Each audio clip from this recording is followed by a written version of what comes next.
जम्मू कश्मीर चुनाव क्षेत्रों के नए सिरे से परिसीमन को लेकर कार्रवाई शुरू हो गई है। इसको लेकर एक मीटिंग भी हुई, लेकिन इसमें एनसी शामिल नहीं हुई।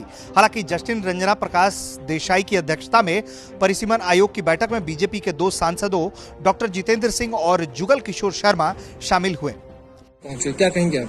मैं तो समझता हूं कि किसी भी सांसद को ये अधिकार नहीं है। अगर वो उस मीटिंग का बहिष्कार करना चाह रहा है तो हमें ये ध्यान में रखना चाहिए कि अगर एक सांसद बहिष्कार करता है तो वो अपने आप के लिए फैसला तो ले सकता है, लेकिन जिन मतदाताओं ने उसको चुन करके सांसद में भेजा है उनकी आवाज वहां तक ना पहुंचे, ये फैसला करने का उसे कोई हक नहीं। ये जो इस प्रकार के राजनीतिक दल करते हैं, मुझे नहीं लगता लोग इसको बहुत गंभीरता से लेते हैं या उसमें कोई बहुत ज्यादा निष्ठा अथवा कन्विक्शन है। हमने पहले भी देखा, ये वही सदस्य हैं जिन्होंने पंचायत के समय कहा था कि हम चुनाव कभी हिस्सा नहीं लेंगे जम्मू कश्मीर में जब तक कि पुरानी व्यवस्था बहाल ना हो, और उसके बाद डीडीसी के चुनाव में तुरंत कूद पड़े।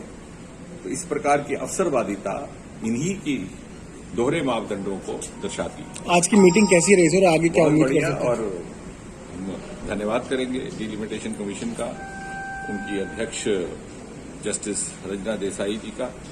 बड़े ही खुशनुमा माहौल में सबकी बात सुनी और ये भी आह्वान किया कि और अधिक इनपुट्स उपलब्ध हो सकती हैं तो उन तक पहुंचाई जाए।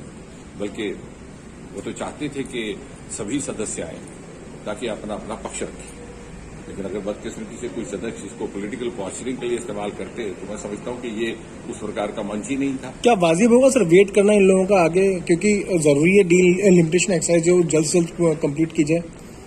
जैसा कि आपने अभी स्वयं ही कहा कि ये वही लोग हैं जो बार बार संसद में खड़े होकर के बड़ी ऊंची बुलंद आवाज में ये कहते हैं कि तुरंत जम्मू कश्मीर की विधानसभा को बहाल किया जाए, वरना ये हो जाएगा, वो हो जाएगा, अनर्थ हो जाएगा।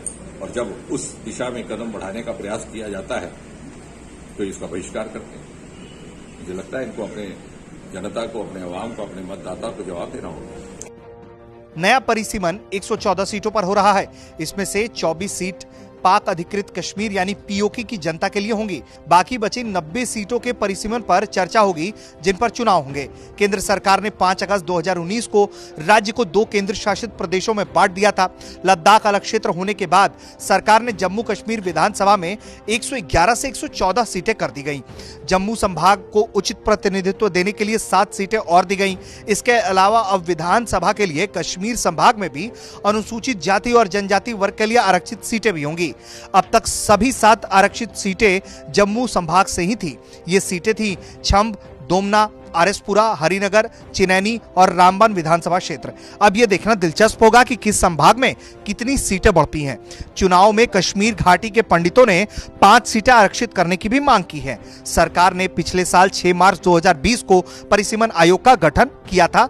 साल भर के लिए आयोग का कार्यकाल तय हुआ था। उसके मुताबिक भी 5 मार्च को आयोग और अध्यक्ष का कार्यकाल खत्म हो जाएगा।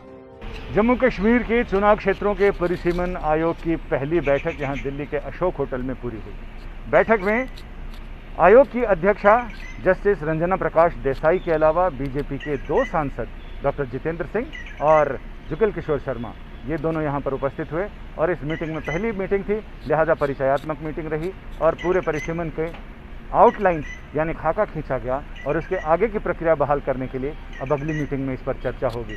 लेकिन सबसे बड़ी बात ये रही कि मीटिंग के बाद डॉक्टर जितेंद्र सिंह ने आज तक से ये बताया कि उन राजनीतिक दलों के लिए उन्होंने अफसोस जताया कि जो लोग सदन में तो लगातार ये कहते हैं कि ये सरकार लोकतांत्रिक प्रक्रिया को आगे बढ़ाए, वहाँ जब तक जम्मू कश्मीर विधानसभा की बहाली फिर से नहीं हो जाती है तब तक वो चैन से नहीं बैठेंगे।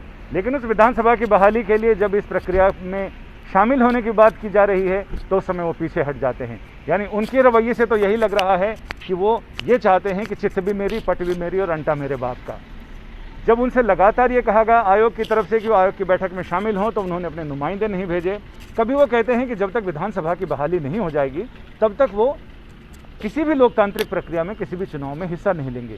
पंचायत चुनाव का विरोध करते हैं, लेकिन डीडीसी के चुनाव में वो बिल्कुल शामिल होते हैं। और इसके साथ ही उन्होंने ये भी कहा कि जनता के प्रति उनकी जिम्मेदारी है, उससे वो लगातार बच रहे हैं, क्योंकि जनता को अधिकार है अपनी बातें सदन तक पहुंचाने का। सदन तक बातें तभी पहुंचाई जा सकती हैं जब नए सिरे से वहां चुनाव क्षेत्रों का परिसीमन हो जाए और उसके बाद उसी आधार पर चुनाव कराए जाएं। जब आप इस प्रक्रिया में हिस्सा नहीं लेते तो आपको कोई नैतिक अधिकार नहीं रहता कि बाद में लोकतांत्रिक प्रक्रिया की दुहाई देने का। तो ये कुछ ऐसा ही है कि जनता के आगे वो कुछ और कह रहे हैं, सदन में कुछ और कह रहे हैं और यहाँ कुछ और कर रहे हैं। तो ऐसे में कथनी और करने का ये अंतर कुछ ऐसा ही है कि चोर से कह दिया चोरी कर और साहूकार से कह दिया जागता रहे। कैमरामैन राकेश के साथ संजय शर्मा, दिल्ली।